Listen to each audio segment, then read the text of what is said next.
Possible meron kang very significant na panaginip sa week na to. Yes, nakakatuwa din tingnan yung mga meaning ng mga panaginip natin. Pwede meron kang tao mapanaginipan sa week na to or makarinig ka sa isang tao na napanaginipan kita. Or meron kang big dream na hindi matanggal-tanggal sa isip mo. Gemini na Gemini ang dating ng card mo. Diba? Kasi dalawa. Four of Wands. 11-11 card. Gemini Kambal. Twin. Kung isa kang tao na naisip mo twin flame mo, kung nagre-resonate ka doon, naisip ka din niya.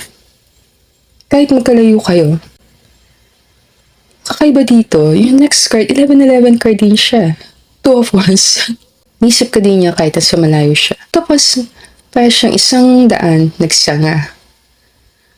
Possible meaning, like, start pala ng week, may biyahe ka ng pinuntahan, nagbiyahe ka na kaagad, short travel lang.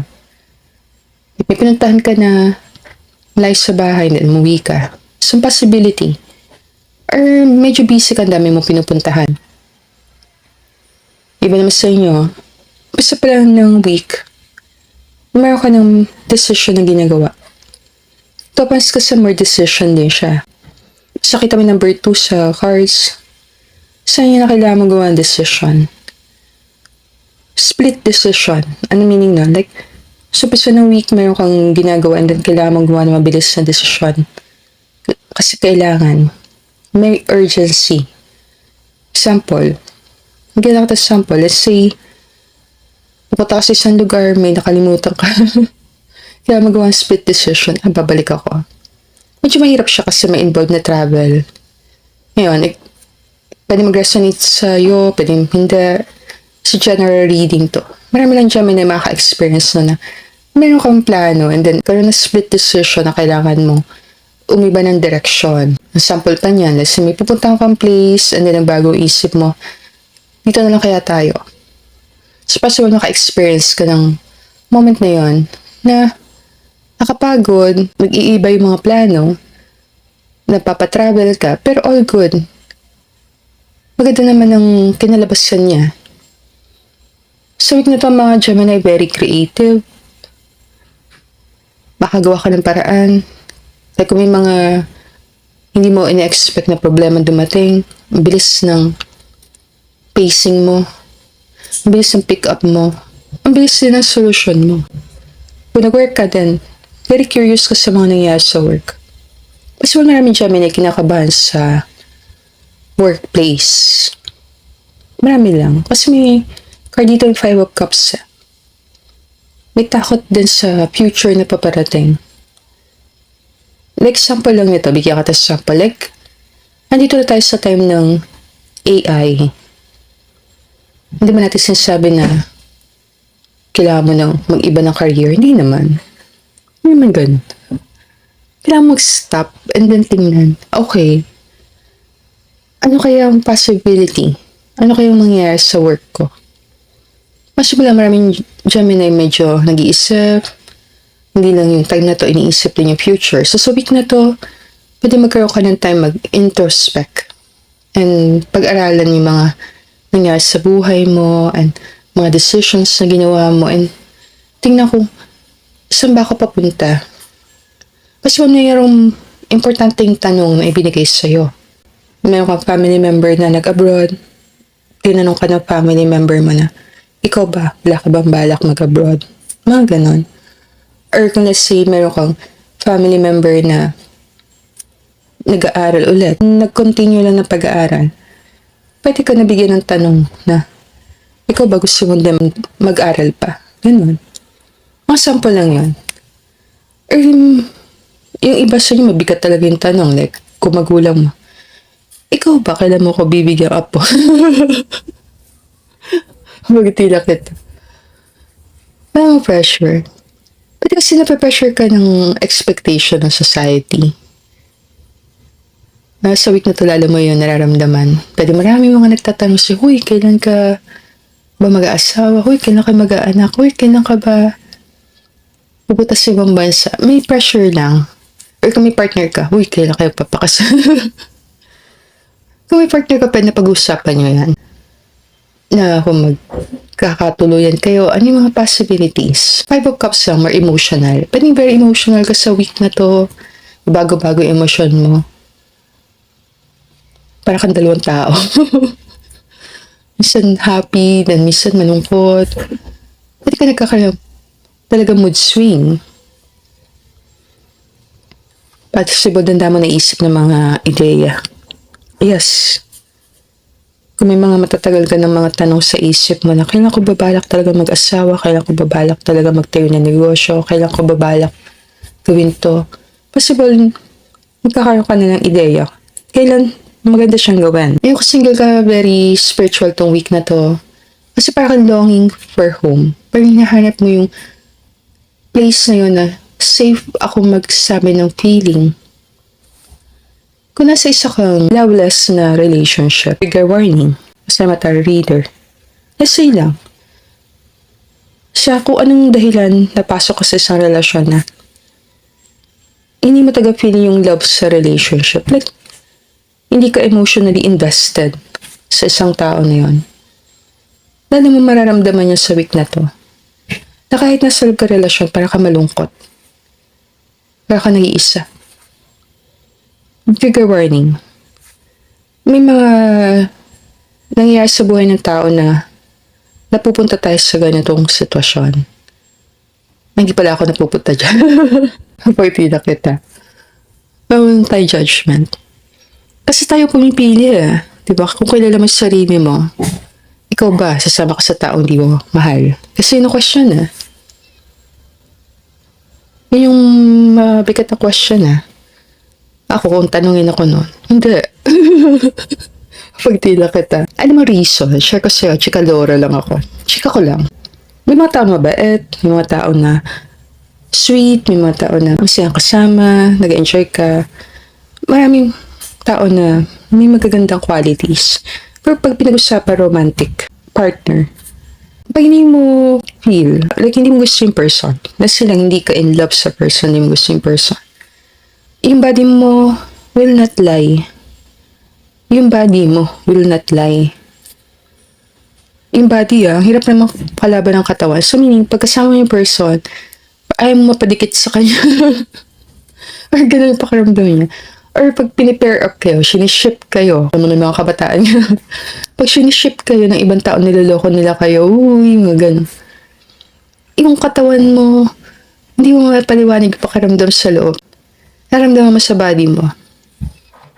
Yung parang inis hindi mo maintindihan. Binabahalot ang buong katawan mo.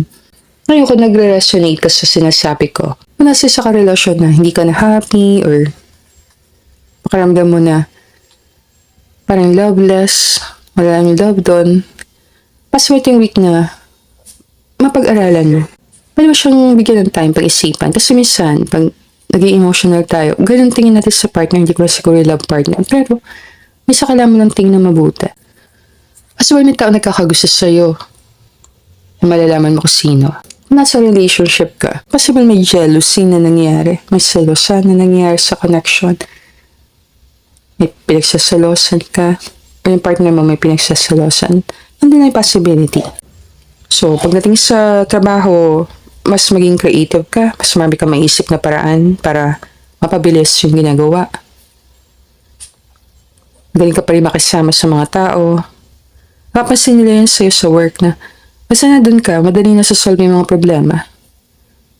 Mas magaling ka sa communication, collaboration. Kaya mong kausapin mga tao and then maramdaman nila na welcome sila or feel at home. Yung mga pakikipag-usap mo, may dating, may impact. Mas magaling ka na magsalita. Mas may bigat na yung sinasabi mo. Merong pause. Di ka na parang hinahabol ng trend. Napagtinan kita. Page of Cups sa dulo na reading. Card ito ng conversation. Basta dumating mga pages, messages yan. Konektado yan sa communication.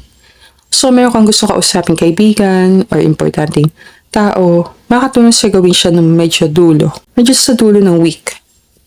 Kung gusto mo naman mag-slow down ka ng konti, mag-rest, medyo sa bandang gitna. Hindi natin sinasabi na, okay, mag-rest ka sa gitna ng week.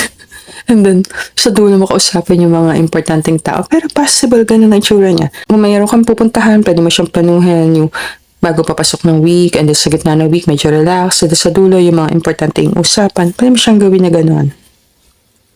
Payo lang sa'yo, mas maging klaro ka, ano bang goal natin sa week na to?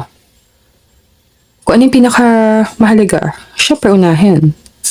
Kung may mahalaga kang kailangan kausapin na tao, huwag mo hayaan lumampas yung week na hindi siya nakakausap. Feeling ko lang, para kang social butterfly sa week na to, mataas sa energy mo. Excited ka mag-connect sa mga tao. So pagdating sa work, magsha-show up ka talaga as your best self. Pas yung magkakaroon kang transformation, like may babaguhin ka sa itsura mo. Kung ano yun, kasi lang, bago ka ng style. Kung nasanay sila nakikita ka ito, mga suot mo, iniba mo yung style mo, or kung nasanay sila ganito ka magsalita, binago mo yung paraan mo ng pagsasalita, or kung nasanay sila sa style ng makeup mo, iniba mo. Meron ka nang babaguhan na noticeable, napapansin. May napapansin ka talaga nila. Doon ako sa napapansin ka nila. Mas may mga taong pinapansin talaga yung mga suot mo mga ginagawa mo, galaw mo, makeup mo. Nahalata lang nila na iba yung aura mo. Merong confidence. Meron kang high energy. Pagdating mo sa love, meron lang siya communication. Malalim na pag-uusap sa partner. Hindi natin sinasabi na may loveless relationship. Hindi naman. Hindi yan para sa lahat. Kung nag-resonate ka doon, pakinggan mo yung sinabi ko. Pero kung nasa isa kang loving relationship, makatulong sa inyo mag-partner na. Magkaroon ng mga moments na mag-usap. Kasi minsan yung love, lumalalim siya pag nag-usap kayo ng mga plano, bagay-bagay, mga nangyayari sa relationship. Nagkakaroon kayong bonding moment. Nagbaband kayo doon. So kung nahirapan ka sa feelings mo, nabibigatan ka sa pinagdadaanan mo at may partner ka, hintay mag-open up sa partner. Pagdating naman sa family, ganun pa rin. Kung may kailangan ka, pwede ka humingi ng tulong sa mga family members. Yung Page of Cups, pwede siyang bata sa family na love mo. Like kung may anak ka din siya yon, kung may pamangkin ka siya yon, highlight lang siya ng week. So, possible itong bata na to, like siya nasa isip mo. Ngayon, kung wala namang bata sa family, nakaisip na bata, then pet ito. Ang energy ng bata at ng pet. Halos, nagpapareho. Magtila kita. Yes, parang mga pets. Parang din siyang bata Makakatulong sa'yo sa week na to, more listening. Yes, kasi marami kang makukuha, ma-absorb kung nakikinig ka. Kung makikinig ka sa ibang tao. Communication naman hindi lang siya. Ikaw ang nagsasalita. Part ng communication is listening. Pero wala na akong ads sa reading na to. Gemini. Busy ka, no? Nagpupukpuk sa background. Busy ka sa work, no? Pagiti lang kita. You have to use your intuition sa channel natin sa reading mo. And if gusto mo ng personal ka reading, send mo lang ako ng email sa nalisataro@gmail.com or pwede din sa Facebook page ko, Nalisa Taro. And thank you everyone for being here. I'll see you again on our future reading. Namaste.